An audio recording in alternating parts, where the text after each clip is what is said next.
কালো পাঞ্জাবি পরে শোক জ্ঞাপন, মাথায় টব নিয়ে নাচ, মানে প্রায় মনে হচ্ছে যে অগ্নিমিত্রা পল ওনাদেরকে মানে ওনাদের ফ্যাশন ডিজাইনার, ওনাদের কোনো ডান্স ডিজাইনারও আছেন কিনা। রবীন্দ্রনগরে এই ঘটনা এবং তার প্রতিবাদেই দেখা গেল শুভেন্দু অধিকারী গতকাল প্রধান বিরোধী দলনেতা আমাদের পশ্চিমবঙ্গে তুলসী টব মাথায় নিয়ে রাজভবনের সামনে একেবারে মারমার কাটকাট পরিস্থিতিতে গরম গরম বক্তব্য দিচ্ছেন। অন্যদিকে কালকে কেন্দ্রীয় মন্ত্রী সুকান্ত মজুমদার গিয়েছিলেন এবং তাকে দেখা গেল একেবারে টেনে হিচড়ে সেখানে অশান্তি তৈরি করার জন্য টেনে হিচড়ে প্রিজন ভ্যানে তোলা হচ্ছে। পুলিশকে, প্রশাসনকে তিনি জুতো দেখাচ্ছেন, চটি দেখাচ্ছেন, কি বলবেন? দেখুন, আমাদের ছোটবেলায় বাংলায় ঝুলন যাত্রা হতো।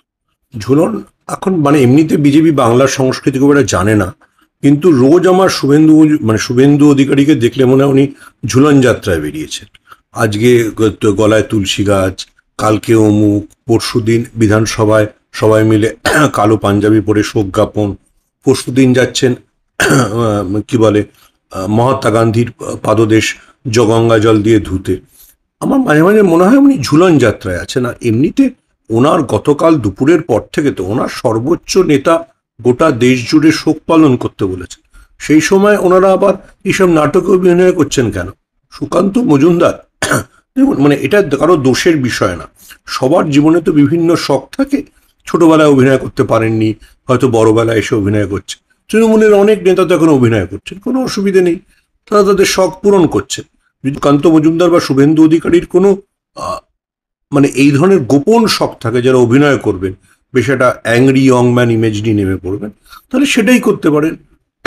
রাজনীতিতে এই হাতে তুলসী মঞ্চ নিয়ে যাত্রা, মানে কালো পাঞ্জাবি পরে শোক জ্ঞাপন, মাথায় টব নিয়ে নাচ, মানে প্রায় মনে হচ্ছে যে অগ্নিমিত্রা পল ওনাদেরকে মানে ওনাদের ফ্যাশন ডিজাইনার, ওনাদের কোনো ডান্স ডিজাইনারও আছেন কিনা আমি জানি না।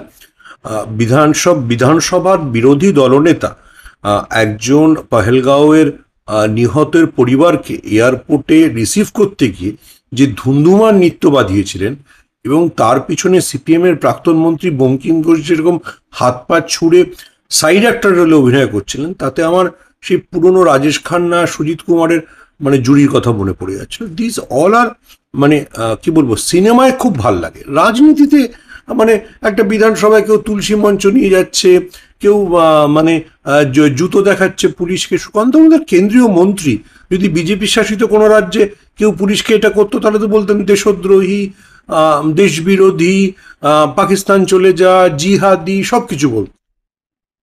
সুকান্ত এবং শুভেন্দুর সমস্যা হচ্ছে যে ওদের কোনো কনসিস্টেন্সি বলে কিছু নেই। এবং আর একটা বিষয় ওদের হচ্ছে, আর ওদের ভীষণ মেজর সমস্যা, সেটা হচ্ছে যে ছোটবেলায় আমরা যখন ছোটবেলায় ঝুলনের মতোই বিষয়, যে ছোটবেলায় যখন আমরা ক্রিকেট খেলতাম বা ফুটবল খেলতাম, তখন যে ছেলেটি হয়তো তাড়াতাড়ি আউট হয়ে গেল বা গোল করতে পারছে না, সে বলতে এই বল নিয়ে বাড়ি চলে যাও। তো ওদের সুকান্ত আর শুভেন্দুকে দেখলে ওরকম মনে হয় যে অভিষেক ব্যানার্জিকে কেন প্রধানমন্ত্রী ডিনারে ডেকেছে, অভিষেক ব্যানার্জিকে কেন বিদেশে পাঠিয়েছে, শুভেন্দুর গোসা হয়েছে, শুভেন্দু বলল দিলেন কলকাতায় তৃণমূল জেহাদি। আরে ভাই, তুই যাদেরকে জেহাদি সরকার বলছিস তাকে পাঠিয়েছে পাকিস্তানের ষড়যন্ত্রের বিরুদ্ধে গোটা বিশ্বজুড়ে প্রচার করতে, আর তোকে বলেছে যে তুই গিয়ে বিধানসভার সামনে দাঁড়িয়ে চিৎকার কর। তো তুই মানে কোয়ালিটেটিভলি তোকে তো বুঝতে হবে কাকে রঞ্জি ম্যাচ খেলতে বলছে আর কাকে টেস্ট টিমে নিয়েছে। তো মানে রঞ্জি ম্যাচও না, শুভেন্দু অধিকারীকে আমার ধারণা পাড়ার মানে পাড়ার লিগে খেলতে বলেছে। তো ঠিক আছে, উনি পাড়ার লিগে খেলছেন, তমলুক, নন্দীগ্রামের সমবায় নির্বাচনের প্রতিদ্বন্দ্বিতা করছেন। সবাইকে তো ইন্দোনেশিয়া, সিঙ্গাপুর যেতে হবে এরকম না। আমি বুঝতে পারি, মানে এগুলো ছোটবেলার ফ্রাস্ট্রেশন, যে ছোটবেলায় যদি ক্রিকেট টিমে তাড়াতাড়ি কেউ আউট হয়ে যেত, তাড়াতাড়ি তার বাবার যদি স্ট্যাম্প থাকতো তাহলে বলতো যে আমি স্ট্যাম্প নিয়ে চলে যাবো। তো সুকান্ত আর শুভেন্দু মোটামুটি ওই ধরনের ছেলে মানুষের পিরিয়ডে আছেন। আর এই ছেলে মানুষের সঙ্গে যুগে গেছেন অগ্নিমিত্রা পল, তার আবার এখন মানে পুরনো পেশা জেগে উঠেছে। সমস্ত বিজেপি বিধায়কদের তিনি মধ্যে ফ্যাশন ডিজাইনিং করাচ্ছেন, কোনোদিন কালো পাঞ্জাবি, কোনোদিন গেরুয়া পাঞ্জাবি, এসব চলছে ভালো। মমতা বন্দ্যোপাধ্যায় ঠিক বলেছেন যে অগ্নিমিত্রা রাজনীতি নিয়ে কথা না বলা ভালো, ফ্যাশন ডিজাইনিং ঠিক আছে, সবাইকে রাজনীতি নিয়ে কথা বলতে হবে, সবাইকে সিরিয়াস পলিটিক্স করতে হবে, সবাইকে পাকিস্তানের বিরুদ্ধে সন্ত্রাসবাদের জায়গা দিতে হবে, সেটা হয় না, মানে সেটা হয় না। আর সেই জন্যই তো দেখুন সুকান্ত মজুমদারকে তো পাঠাননি এই সর্বদলীয় প্রতিনিধি দলে নরেন্দ্র মোদী। শ্রমিক ভট্টাচার্যকেই পাঠিয়েছেন। তো উনি জানেন নিশ্চয়ই যে কে একটু কথাবার্তা বলতে পারে, কে একটু ইংরেজি বলতে পারে। শুভেন্দু অধিকারী বিদেশে যদি ইন্দোনেশিয়া বা সিঙ্গাপুরে যেতেন কি ভাষায় কথা বলতেন? প্রত্যেকের তো একটা আলাদা আলাদা আছে, সেটাতে আর দোষ নয়। কিন্তু এই যে বর্ষার আগে উনি ঝুলন যাত্রা শুরু করে দিলেন, বাঙালির জন্য এটা একটা সমস্যা। ঝুলন না করলেই ভালো, মানে রথ হবে, তারপর ভাবা যাবে ঝুলন কি হবে কি হবে না। আমরা দেখেছি বিগত কয়েক বছরের রাজনীতি বলতেই যেটা প্রথম মাথায় আসে সেটা হচ্ছে জাত এবং ভাতের লড়াই। জাত সবার পরে আসে, প্রথমে আসে ভাতের লড়াই, রুটি কাপড়া মাকানের লড়াই। কিন্তু বিগত কয়েক বছরে বিজেপি যে রাজনীতি পশ্চিমবঙ্গের মাটিতে করতে চেয়েছে, সেটা মালদা মোথাবাড়ি থেকে শুরু করে নদিয়া, মুর্শিদাবাদ, ভাঙড় থেকে চাপড়া, এরকম বারংবার দেখেছি যে মানে যে জিনিসটা করা হয়েছে সেখানে হিন্দু মুসলিমের দাঙ্গা লাগাতে চেয়েছে বিজেপি। কালকে শুভেন্দু অধিকারী বলেছেন হিন্দুদের অনাথ হতে দেব না। 26-এ সম্মানে এলে বা 26-এ যদি আমরা জিতি তাহলে গুনে গুনে হিসেব নেওয়া হবে, কি বলবেন? গুজরাটে তো 160 জন মোদির নিজের রাজ্য থেকে প্লেনে উঠে লন্ডন যেতে গিয়ে অনাথ হয়ে গেলেন। ওই 160 জনের পরিবারের দায়িত্ব আগে শুভেন্দু অধিকারী নিন। ডবল ইঞ্জিনের সরকার, কি হলো সেখানে? দেখুন, শুভেন্দু অধিকারীর সমস্যা হচ্ছে যে বাস্তবের থেকে বহু দূরে গিয়ে একটা যাত্রাপালায় অভিনয় করতে গেলে না, অনেক সময় ওই 13তলা বাড়ির ছাদ থেকে ঝাঁপ দেওয়া হয়ে যায়। উনি বা ওনার দল তো 11 বছর ক্ষমতায় আছে, পশ্চিমবঙ্গের জন্য কি করেছে? কটা লোকের চাকরি দিয়েছে? জন বার্লা, তিনি তো কেন্দ্রীয় মন্ত্রী ছিলেন, তিনি কেন বিজেপি ছেড়ে চলে গেলেন? তিনি তো মানে চা বাগানে আদিবাসীদের আন্দোলনের অন্যতম মুখ। তো জন বার্লা নিশ্চয়ই বুঝতে পেরেছেন যে বিজেপিতে থেকে নিজেকে অনাথ করা ছাড়া ওনার কিছু হবে না। ঠিক আছে, এবার উনি ভালো করে এটা জানেনও না যে কেন মানে এই মানে নাথ অনাথ এই শব্দগুলো ওনার ভালো আসেনও না। এবার আমি জানি না মানে অগ্নিমিত্রা পল মানে বিখ্যাত নাটক নাথবতী অনাথবধ করবেন কিনা, সেটা করতেও পারে। শ্রুতি নাটক বিধানসভায় করলেন, এমনিতে অগ্নিমিত্রা পলের কি কাজ আছে? যদি অগ্নিমিত্রা পল নাথবতী অনাথবধ করেন তাহলে হয়তো শুভেন্দু অধিকারী শুনলে বুঝবেন যে কে নাথ হয় আর কে অনাথ হয়। উনি সেটাও জানেন না। আবারও বলছি যে উনি যদি হিন্দুদের জন্য কিছু করতে চাইতেন, হিন্দুদের জন্য, পশ্চিমবঙ্গের কতজন হিন্দু উনি বিজেপিতে যোগ দেওয়ার পর থেকে কেন্দ্রীয় সরকারে চাকরি পেয়েছে, কটা লোক রেলে চাকরি পেয়েছে, কটা লোক ডাক বিভাগে চাকরি পেয়েছে, কটা লোক কেন্দ্রীয় সরকারের বিভিন্ন দফতরে চাকরি পেয়েছে। ওনারা যে মুসলমানদের গালি দেন, সেই বরকত গনি খান চৌধুরী মালদার সাংসদ ছিলেন, রেলমন্ত্রী হয়েছেন। তো উনি তো ধর্ম বর্ণ নির্বিশেষে লোককে চাকরি দিয়েছেন, কেন্দ্রে চাকরি দিয়েছেন, রেল দফতরে চাকরি দিয়েছেন।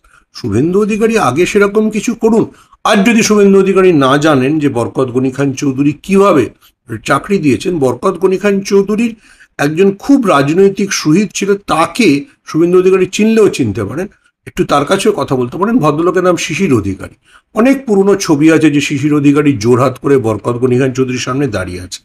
তো উনি শিশির অধিকারীকে যদি শুভেন্দু অধিকারী চেনেন তাহলে জানতে পারেন যে কি করে বরকত গনি খান চৌধুরী কতজন চাকরি দিয়েছে।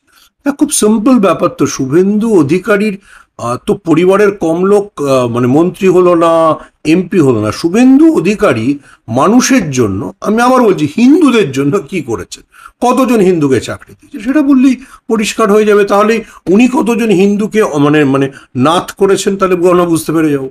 একেবারে শেষ প্রশ্নে যাব। বিগত কয়েক বছর ধরে আমরা দেখতে পাচ্ছি যে স্লোগান দিয়ে বিজেপি সরকার ক্ষমতায় এসছিল যে হিন্দু খতরে মে হে, হিন্দুদের বাঁচাতে হবে, তাই জন্য বিজেপি সরকারকে প্রয়োজন।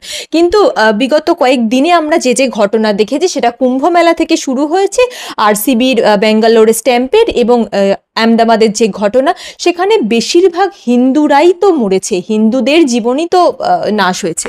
সঙ্গে গত 11 বছরে 10টা ট্রেনের অ্যাক্সিডেন্টকে জুড়ে, ট্রেন অ্যাক্সিডেন্টে যারা মারা গেছে তারাও তো হিন্দুই ছিল।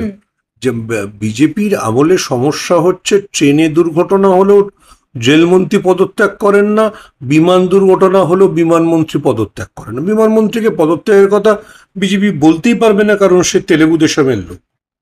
যদি তেলেগু দেশমের মন্ত্রীকে পদত্যাগের কথা বলে তাহলে মানে চন্দ্রবাবু নাইডু সরকারের উপর থেকে সমর্থন তুলে নিলে সরকার দুর্বল হয়ে যাবে। তো বিজেপির আবার বুঝতে হবে যে বিজেপি ভারতবর্ষের মানুষকে হিন্দু মুসলমান দ্বন্দ্বের বাইরে কি দিল? পেট্রোলের দাম সস্তা হলো, লোকের চাকরি পেল। আচ্ছা পেট্রোল ছেড়ে দিন, এমনি তেলের দাম সস্তা হলো, চাল ডালের দাম সস্তা হলো, আলু পটলের দাম সস্তা হলো। আজকে তো আন্তর্জাতিক বাজারে তেলের দাম আরো বেড়েছে, এবার তো আরো জ্বালানি তেলের দাম বাড়বে। দেখা যাক নরেন্দ্র মোদী এবং তার সাঙ্গপাঙ্গদের কতটা ক্যাপেবিলিটি আছে এই মূল্যবৃদ্ধিকে নিয়ন্ত্রণ করা।